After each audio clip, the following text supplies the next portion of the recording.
Good day, listeners, and welcome to Beyond the Checkbox, where you learn how to integrate more mental wellness into your organization through frontline leaders. Today, we are joined by Katherine Salucop, who is the VP HR Organizational Design with a group called Alberta Innovates, which is an innovation hub. And so they give grant funding. They build jobs in our communities through innovation and technology. So a very purpose-driven organization, a really excellent organization, one that Katherine has been very proud to build and shepherd and really take care of a lot of the individuals in that organization. It also can be a high-stress workplace, as you could imagine, pushing the boundaries on innovation, making really difficult decisions on where grant funding goes and where funding gets put toward. And as most organizations has faced a lot of change throughout the pandemic. So we are very happy to have Katherine on Beyond the Checkbox today to talk about her personal experience throughout COVID as an HR leader, and to also talk about her organization, some of the things that they are doing to make sure their peers are recognized, people are finding purpose, and also having meaning and goals and health and wellness throughout their journey as an employee of AI. Thank you for joining us today. We really hope you enjoy the show.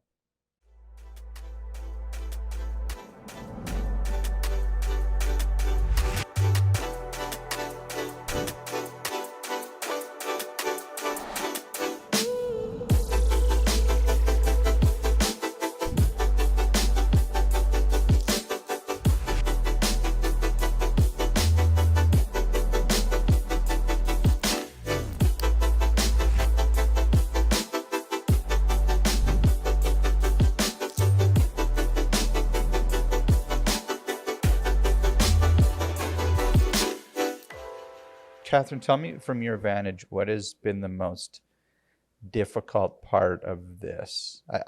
You could see like so many, like literally hundreds of elements that are difficult about being into 2 years into a pandemic.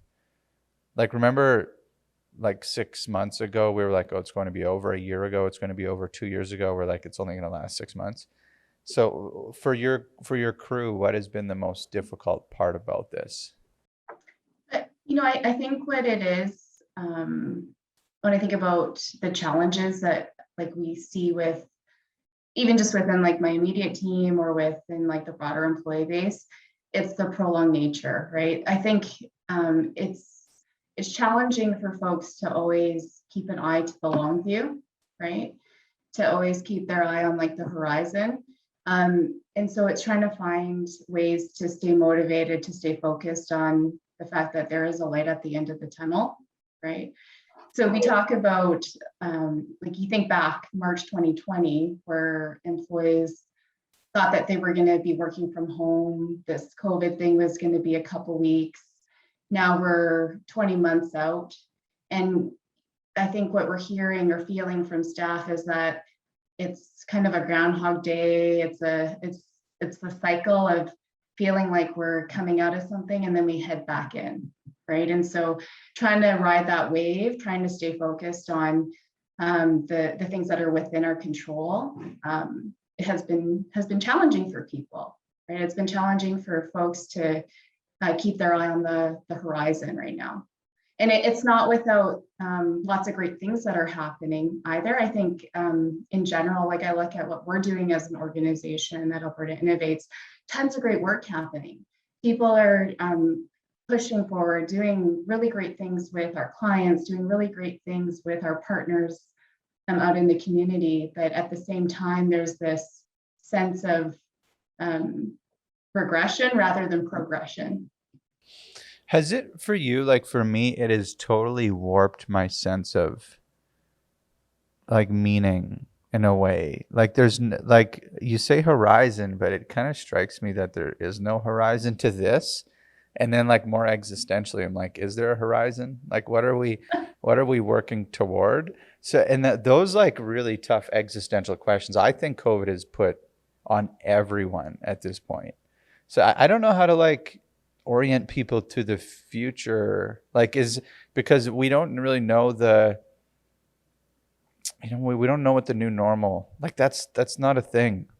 Like I guess we are in the new normal, but it is not a thing that this is going to be over and life is going to go back and we are all going to be like happy like we used to be, which never existed in the first place. So I don't know how to communicate something as like amorphous as that. Has that been a challenge for you? Like you are, you are sort of, one of the leaders. You are the leader for mental health for your organization.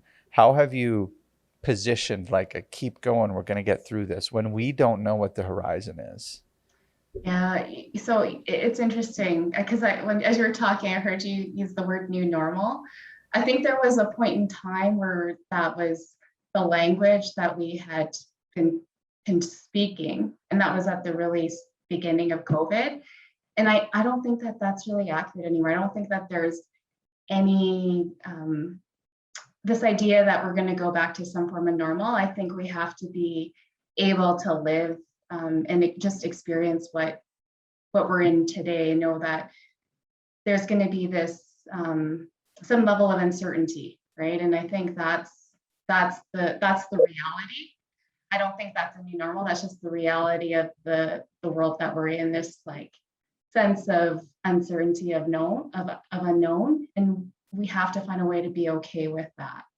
When I was thinking a bit about this as you were talking too, because as we are thinking about the long game or the horizon, I I think it's tough. Like I think we're all in a bit of a crisis. I think of myself personally, right? I'm like, well, what is like what's going to be the outcome here? What are we driving to? What's my purpose, right? What am I trying to focus on? And so, like when we think about the workplace in particular, I think it's about focusing on the things that are within our control, the things that we have immediate or within our control that we have immediate impact on, that's around us, whether it's an immediate project we're working on that we can influence an outcome, if it's a relationship with an immediate peer or an immediate circle that we're interacting with. I think that's what we try and have people focus on, because that's what's within a time frame or a horizon that we can see. Because I think when we look really far out, I think that's what makes people uncomfortable, right? That's what creates the uncertainty, that's what creates probably more of the unrest that people are feeling right now.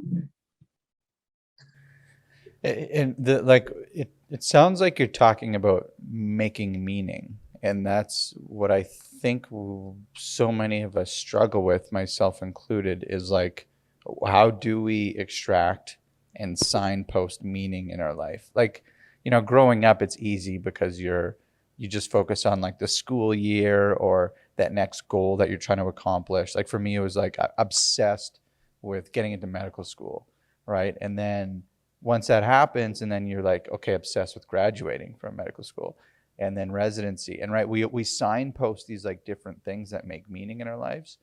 And then what I think is like a real shock to your system is when you're in the workplace, like the workforce, and there's nothing to like signpost with, or nothing to like say, okay, the next 4 years, this is going to happen. These are going to be the outcomes. I'm going to do everything toward that. And when it's more, I guess, amorphous and you don't know what the end goal is in sight, I think it is very unsettling. And not that unsettling is bad. I just think that we were really struggling with this thing because it just has like put this existential crisis on us in a way. So I think what you're talking about is like making meaning, like focusing on relationships, focusing on something that's in our control. Is that what you're gearing toward? Is that what you're communicating? Yeah, I think we are. I think I look in our organization right now.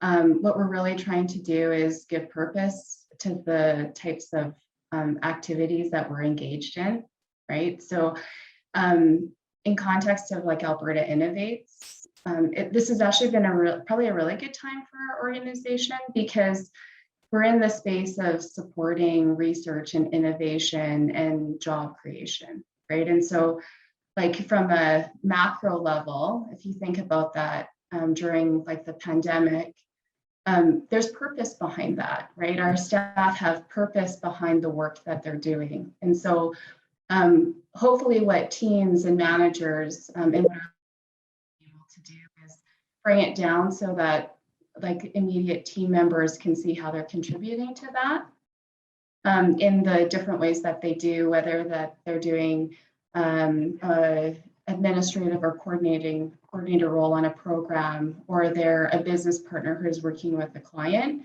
And so finding a way to communicate that meaning and purpose behind what we're doing, I think is helpful, right? Yeah. That's purely in the work context, right? Do you, because you're in a purpose-driven organization, like you do things that are good for the world, right? You create jobs, you create innovation. It's an innovation hub. You give out money so people can do like incredible new things.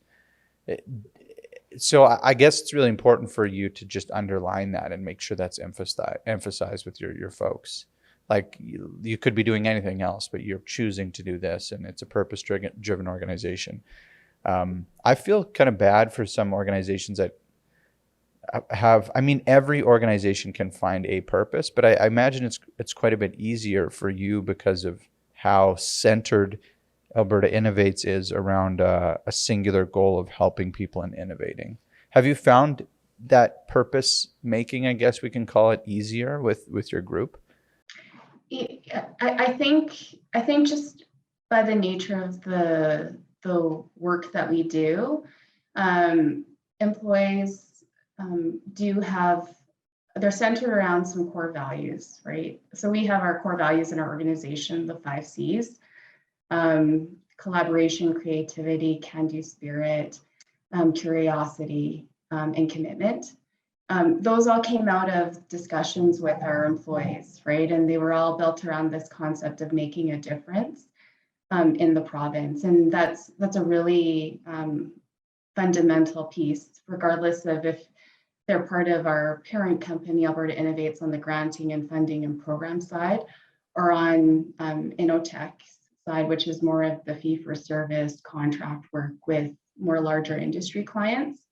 They're all passionate about the work that they do, right? They have a passion in helping see their clients succeed. And so I think that in and of itself, when you have that kind of purpose behind the work, when you're grounded in your values, I think that really helps keep people motivated. I think it has helped our organization find purpose through the pandemic too. How do you make sure it's like not fluffy corporate speak? You know, like every organization on planet Earth, I think, has like a mission statement now and like 5 values, or and there's an alliteration with each one of them. And Headversity is no different, by the way. No, we're builders and protectors. So we have skills and commitments. Same thing. It's like 6. We have 6, you have 5. There's no different. But how do you make it authentic? And so people aren't like, there's the values again. How do you translate that so it feels real and it comes across as genuine? Because that's the point. Like the point of this is not just to like, you know, create them for fun. So we can make fun of them. The point is like, so people find a purpose in their work and like they're happier and they enjoy the work and like they find more meaning in it. How do you make sure that it resonates? I think, is that a challenge? For sure, it's a challenge. I think for purpose to be real, there has to be stories behind it. So I think one of the things that we've really gotten better at, in terms of living our values and finding that purpose, is by sharing the stories, right? Because I think it's a magic of storytelling. You learn through the story how that like purpose, how those values are lived. So it's interesting. I'll probably take a step back from when we started developing our values a couple years ago. One of the things that we were really intentional about was not putting a definition behind them, right? There were these common words that our staff kind of, and how we landed on the values. And there was a debate around, do we want to define them, have like statements attached to them? And we said, no, we don't, because the values live, employees find purpose in our values because they find ways in whatever role they have in the organization, in whatever way they're contributing to the organization to bring them to life. And so we do through our town halls and through stories that we put out on like our social media or on our intranet, show how those values come to life, right? So whether it's a program that's been launched or an SME who's been successful, there's a story attached to it, right? And you see in those stories the values of our employees, and you see the purpose, right? That you see an outcome that's aligned with what we do as an organization in there. And I think that's the pride building piece, but I think it also is a motivator for staff because they can see how their peers are contributing. They can see how they might be able to do something similar, but there isn't a box around it either, right? Because we want to give people the flexibility to find their way to contribute. So you found storytelling, which I think is a really interesting thing too. Like the narrative, I think, is so important to us making meaning and finding purpose. But you found storytelling to be a key aspect of not just having these fluffy values, this corporate speak, but to really ground it into something. Yeah, absolutely. And I'll be honest, I'm a terrible storyteller. There's a beauty when someone can tell a story that's meaningful for them, right? And they can share it in words and in a way that you can see their pride. They can see how it brings out their purpose. So I think that's been a really good way for us to build that culture in our organization, build that pride, build that purpose, is to have staff contribute their stories. And so do you poll staff? Do you say, hey, like, does anyone have a story, or do you like find something? Who does that? Like, what's the operationalization of that? Yeah, so we have an amazing communications group. So they're plugged into all of our teams across the organization. And so they're the ones who actually pull out stories that either make it into town halls or that we share externally, right, on our different like social media accounts. The other thing that we do, and this was just recently launched, and it's actually something I'm really proud of to see having such huge uptake from our staff. We have this recognition program. It's a peer-to-peer recognition program. It was built in-house. It was built with input from staff, and it allows our employees to thank one another, right, for their contributions to the organization, big or small. But it's a e-card essentially that staff can like give to one another, and they can attach nominal like dollar amounts to it. And when we're like, and these aren't big dollar amounts, they're fairly small, but it's the act of like giving the recognition to someone else. And what we're seeing is people are thanking people for acts or contributions or work that wouldn't normally have been recognized, right? And so I think that in and of itself really helps build that personal like pride and like helps them see how they're contributing to the organization. There's like a fundamental thing there about like people just want to be noticed or recognized, and I don't think it's like some narcissistic drive. I think like there's something human about needing recognition and having purpose. And what I think is interesting is that, it's sort of been throughout the pandemic put onto the workplace, which is, I'm not saying that's bad. I think it just is what it is. It's sort of been put onto leaders in the workplace to create recognition and to create purpose for individuals.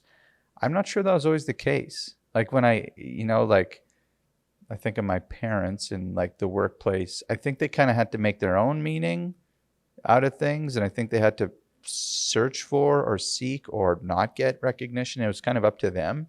Do you feel that's been a shift? Like, do you think it's, first of all, do you feel like it is the responsibility of the workplace? And second of all, do you think there's been a shift there and the workplace having a responsibility to both recognize and create meaning and purpose for individuals? So it's interesting, your question, do I think it's the responsibility of the employer? I think the employment relationship itself has shifted. And I think part of it is generational. Like there's different drivers, different needs from like the new and the emerging workforce. Just say it. Millennials are needy. Just say it. I never said that. We're a needy group. But I think that they have different drivers. I think they look at work differently. They look at work as an extension of who they are. I don't think that there is a separation anymore between work and personal, right? I think that they're starting to become more intertwined. I think the pandemic has really elevated that. A good example, I'm working in my home right now, right? So my work life and my personal life, they're intertwined. Whether I try and close my door to separate my office from my home, I'm still in my home, right?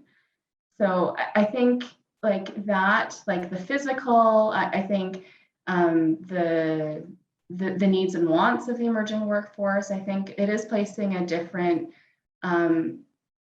shift in terms of what role an employer plays in a person's life. You think about it, you spend how many hours a week at work, right? It is there's a role that employers have to play in supporting employees beyond just the work day. And I think you see that in employers trying to provide more opportunities in helping employees build more understanding of their purpose, developing their skills. I think also when it comes to supporting on mental health, right, and wellness, I think you're starting to see all of those things become not necessarily accountabilities, but necessary for employers to be involved in. I think it's part of ensuring like a productive and a engaged workforce. I often wonder how far this is going to be pushed. Like undoubtedly we are in the midst of a transition from entire work-life separation. Like I think again of my parents, that's kind of the only reference point I have of like the old workplace. My dad was like, I think a different person at work. Then you can come home and be like a totally different person. Like my dad he was a gym teacher. And he was like a hard ass. Like he used to, like you could, that was back in the day when you could yell at kids and it was like, okay. And he would like lose it on kids. And now he was like the gym teacher, so he could do that. This is like way back in the day. And I'd hear all these stories, right, of my old man.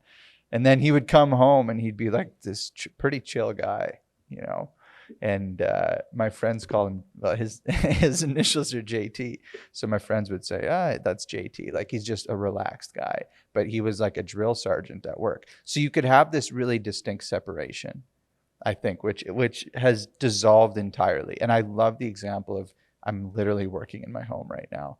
And I think it started to happen before COVID. And I don't know if you saw this as well, but like our cell phones made it impossible for us to shut off work because you'd get a work email at 9 p.m. and it's just in my brain that you have to answer it.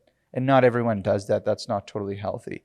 But it like started to creep into this like work life. I don't know if it was a balance thing, but it just got really murky. And then I think you introduced the like what they're called the gig economy, which is like you have a little side job. So not only are you working and then going home, you're doing like a little side job. And that was like really, and still is quite common. And then the pandemic, which made them one.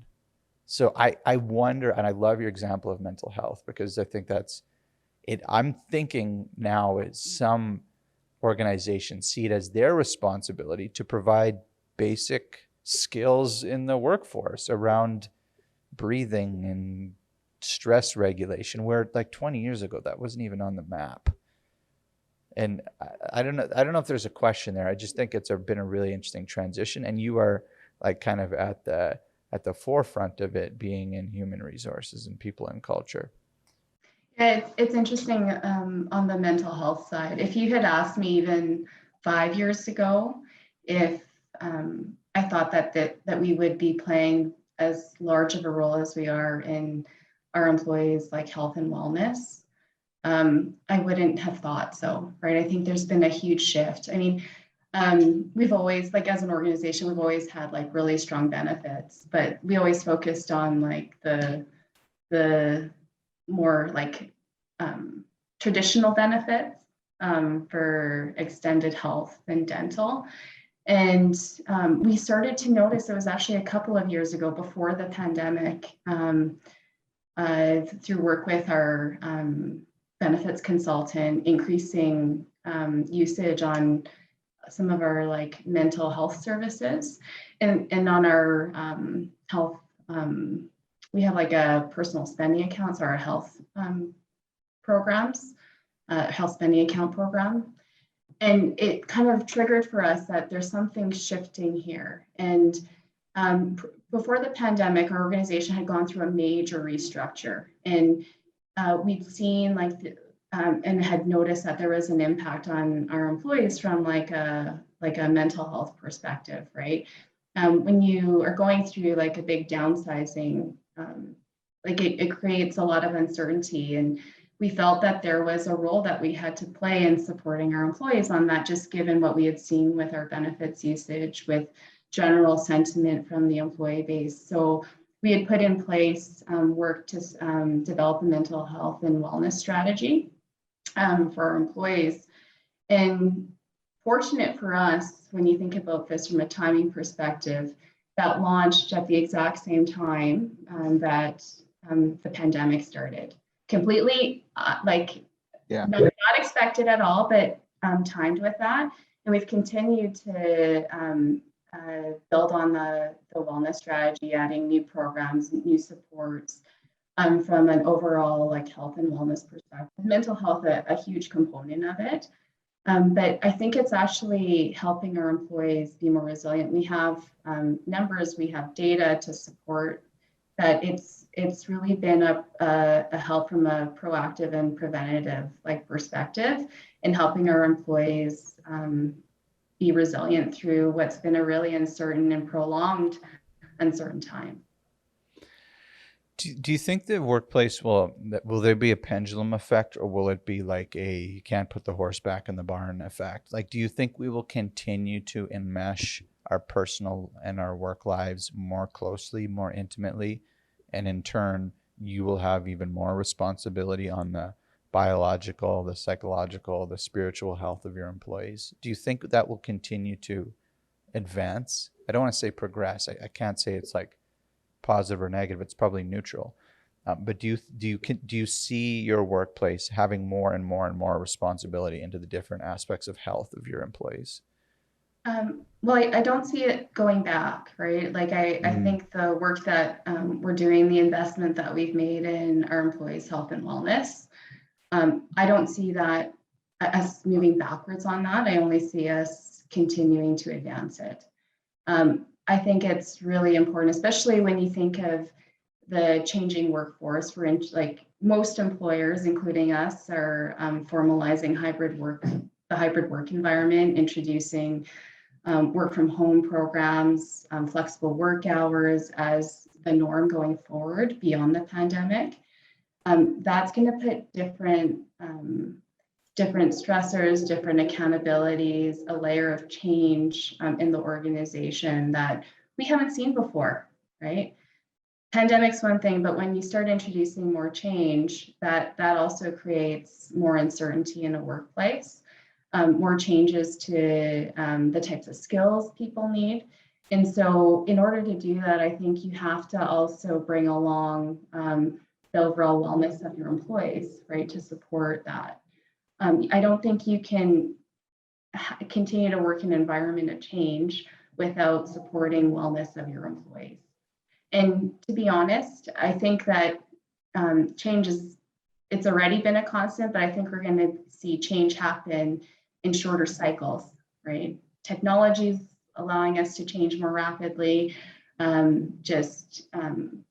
Or like societal norms are shifting quickly. I think there's lots of things that are happening around us where we have to be able to be adaptive. We have to be able to respond to change more so. And that's from a workplace, but that's also from a personal level. How are you doing personally throughout all this? I know it's probably been a big strain, given that you are in the forefront of this. How are you keeping up? How are you staying well throughout this journey? Yeah, I'm like others. I have great days and I have not so great days. I'm certainly feeling the effects of like the fourth wave. Trying to stay focused, stay like grounded, keep looking forward. I think one of the things that has been really helpful is being able to utilize some of the skills that actually came out of the Headversity app.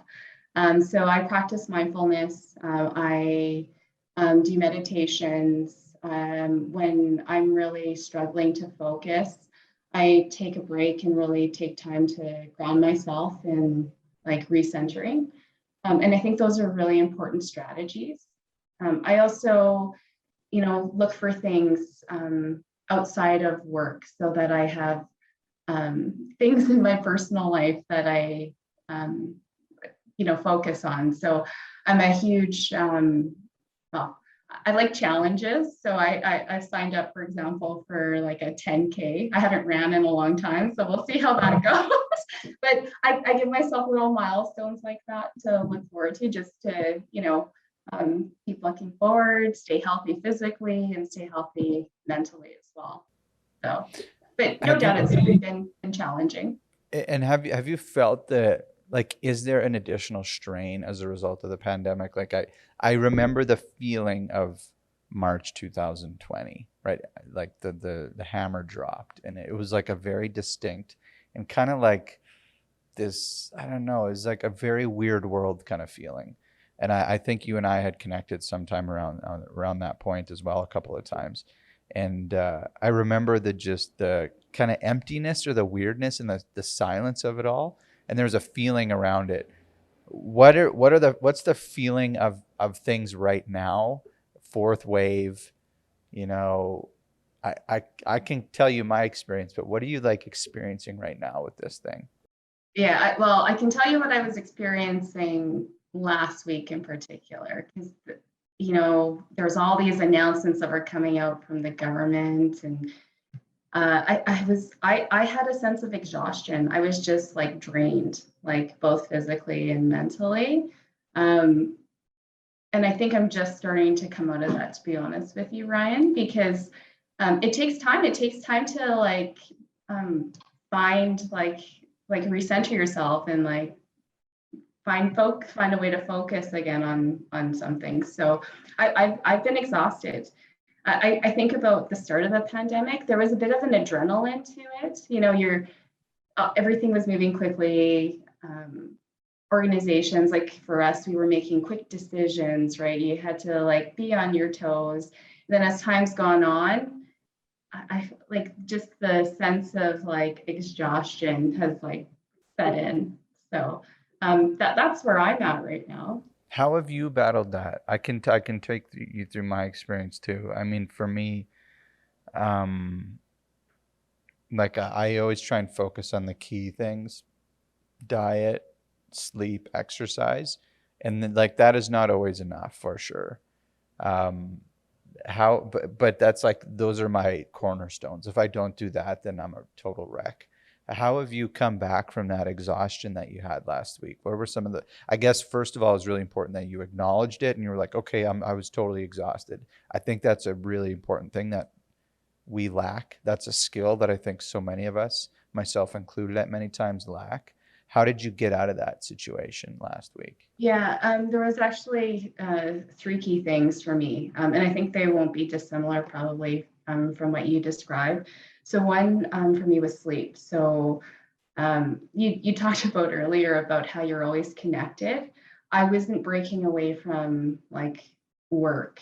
And so work was extending into my evenings. I wasn't getting proper sleep. I was off from my routine. And so I really focused on sleep over the last couple of days. So that's been helpful, getting back to a regular sleep cycle. The second is my eating habits. When I'm stressed, I like to stress eat. Yeah, don't we all? Yeah. Yeah. If you ever see me and I'm eating a bag of Twizzlers, you probably know that I'm stressed. Twizzlers, that's your poison, hey? Yeah, that's my vice. So I've been working on getting back into healthy eating choices and eating on like a regular schedule, right? That's a little bit more challenging when you're at home. I'm not sure about you, but having the kitchen like right by me is super challenging. So challenging. Yeah. Yeah. Yeah. And then the other thing was just refocusing on my like fitness. So I mentioned to you that I have this 10K that I'm training for. I'd fallen off. I was tired, right, because it was off my routine. I was really tired. Wasn't exercising, wasn't getting out for runs. So I've started getting back out for my daily runs and incorporating. Sometimes it's only 20 minutes or 30 minutes, but I do something daily for sure. What do you think of burnout? Like that's been a topic that's been bandied about. I don't think anyone has a great grasp on it, even from the neuroscience, psychiatry, psychology, human resource world. I don't think anyone has their hands around it yet. What are your thoughts on it as a construct? And like, yeah, I guess let's start there with burnout, because it sounds like you were kind of touching on that a little bit last week, but it's different for everyone. So, given you're in the space, what are your thoughts on just the construct of burnout? Um, so I think it's certainly real. I think for those employees in particular who have shifted to work from home or remote work arrangements, uh, when we talk to our staff in those situations, they describe burnout. They actually use that word that they're burned out, and I don't. What I hear from them is that they feel like they're working more or they're having a tough time disconnecting. I think technology has changed our habits around how we work too. Yeah. So you think about the amount of time people are spending in front of a screen versus how it would look in an office where they have the mobility, they get up, they go for a coffee, they go to a printer, they walk down the hall to talk to someone. Everything is in front of a screen. And I think that is contributing to this concept of burnout that people are feeling. Yeah, I totally agree. I think it's interesting that we have to state I think it's real. But that's kind of where we're at with the construct of it, because no one has a hard science around it, and at least not that I've been able to see or totally can be validated. And I think all kind of know we all fear it for those who are really, into our jobs or have really cognitively demanding jobs. I wonder what people used to call it though. Like 40 years ago, did they talk about burnout? Like I haven't seen really good literature on like a historical narrative around burnout. It feels like a newer topic ish. And I mean, it's more common people just saying, okay, I'm burnt out, like I'm done. And so we all kind of know what it feels like, but I would love to have a better understanding or construct around it. I just don't yet. And I should, because that's kind of like my area of expertise. So I'm hoping to get some insights from leaders like yourself on it. Yeah, I don't know where to take that, because it's still I think it's still a ball of clay in the whole psychiatric world right now. Yeah, I do think it's interesting because it's been a very common word that's used or a feeling that people are describing during the pandemic and as the pandemic's prolonged. So it's a good question. Like, did this exist like years ago. Maybe it did. I don't know what it was called then, but people are certainly feeling something, right? And they're describing it as burnout. Yeah. Yeah. And the fact that it's been created, like we have to attack it and try and figure it out because like there's been a pandemic in a way of burnout, especially in the US in large workplaces, people just leaving. Healthcare, there's been a lot of quote unquote burnout. I think what will happen with, if I could prognosticate a little bit, I think we will have coming out of the pandemic, whenever that, hopefully that happens, that we'll have a better grasp of it from a psychological point of view, or even like a sociocultural point of view. We'll have better definitions around it, maybe some like studies on cortisol, which is kind of where some of the initial evidence is, and hormone imbalance. But I think the cognitive energy it's taken to be on a Zoom screen for 8 hours a day and to do that for 5 days a week will dramatically shift how we understand exhaustion. And we knew that this workplace shift had happened in the last 50 years, where it was mostly physical labor, mostly, and then it shifted to like slowly towards more cognitive and engaging labor, and then it shifted again to like exclusively cognitive labor, but at all hours of the day. And then throughout the pandemic, on this like weird screen where we're watching ourselves all day, like that's just been a total like burning outy thing. I think coming out of this, we'll probably have a better understanding of it. But I'm really interested to hear your perspectives on it and how you're seeing it in the workplace. So yeah, thanks for sharing all that. Yeah, the one thing that I find interesting, and I mean, I also am I do this myself, is like we talk about it, we know that we're not giving ourselves like the break from the screen. We're really bad with our scheduling, but we don't change it, right? Like I haven't changed my habits through COVID, through the pandemic, right? To adjust. I'm still on the screen all the time. I still book my meetings like one after another. I don't give myself like the breaks. And I think that's probably something that from an organizational lens, probably need to be more intentional around talking about some of those best practices. I'm really curious to see how other organizations are tackling like burnout with their staff. I mean, you're starting to see in articles some employers giving like days off or things like that for breaks because of like the burnout factor. But to me, that's the aftermath. It's like, what are we doing in the course of the day to shift how we're working? So we're being more proactive in preventing like the burnout feeling or that exhaustion feeling. Yeah, I tend to think that might not be the answer, like just giving everyone a week off. Like I think the solution needs to happen in the flow of work, because that's like you're going to come back to that job. And like I heard there's some really big firms that are giving people weeks off. Like I think Nike is an example. They gave like everyone a week off, which I only half believe that really happened. Like I call me delusional. I don't believe for 1 second that the entire executive team at Nike took the week off.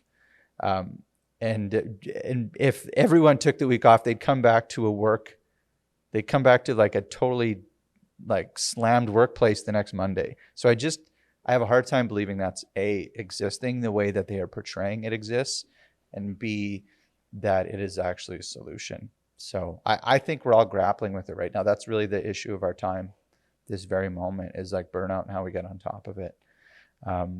Yeah, and with that, I'd like to just thank you for discussing this with us. I know we've had a number of really good chats about these sorts of topics throughout our work together. This is, really, we were really fortunate to have you on the show so we can kind of get in depth, get your experience. And as always, you show up in a really authentic and thoughtful way. So thanks for being on the show today and being a part of it. I think our listeners will learn a lot from what you are doing and some of your personal experiences.